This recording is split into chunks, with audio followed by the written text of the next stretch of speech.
अहिल्यानगर येथे झालेल्या 67व्या महाराष्ट्र केसरी स्पर्धेत अंतिम क्षणी सोलापूरच्या महेंद्र गायकवाडला पराभूत करत पुण्याच्या पृथ्वीराज मोहोळ याने यंदाच्या महाराष्ट्र केसरी किताबावर नाव कोरलंय. अहिल्यानगर येथील वाडिया पार्क मैदानावरील दिवंगत बल्फीम अण्णा जगताप क्रीडानगरीत रविवारी सायंकाळी महाराष्ट्र केसरी किताबासाठी पृथ्वीराज मोहोळ आणि महेंद्र गायकवाड यांच्यामध्ये अंतिम लढत झाली. या लढतीप्रसंगी उपमुख्यमंत्री अजित पवार, केंद्रीय सहकार राज्यमंत्री मुरलीधर मोहोळ, क्रीडा मंत्री दत्तात्रय भरणे, आमदार संग्राम जगताप, महाराष्ट्र कुस्तीगीर संघाचे अध्यक्ष रामदास तडस, प्राध्यापक राम शिंदे, राधाकृष्ण विखे पाटील आदी उपस्थित होते. पहिल्या 30 सेकंदांपर्यंत दोन्ही मल्ल केवळ गर्दनखेच करत होते. पहिल्या 1 मिनिटापर्यंत दोघांनाही गुण मिळाला नाही. तुल्यबळ अशी लढत सुरू असताना 2 मिनिट कुस्ती झाल्यानंतर मोहोळकडून गायकवाडचा पोशाख फाटला. दुसरा पोशाख मागवून पुन्हा कुस्ती सुरू झाली.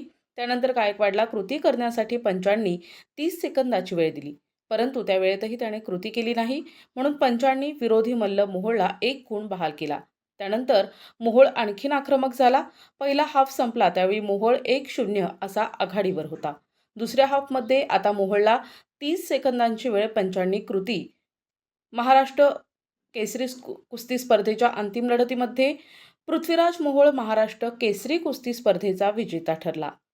NTV news Marathi, Ahilyanagar.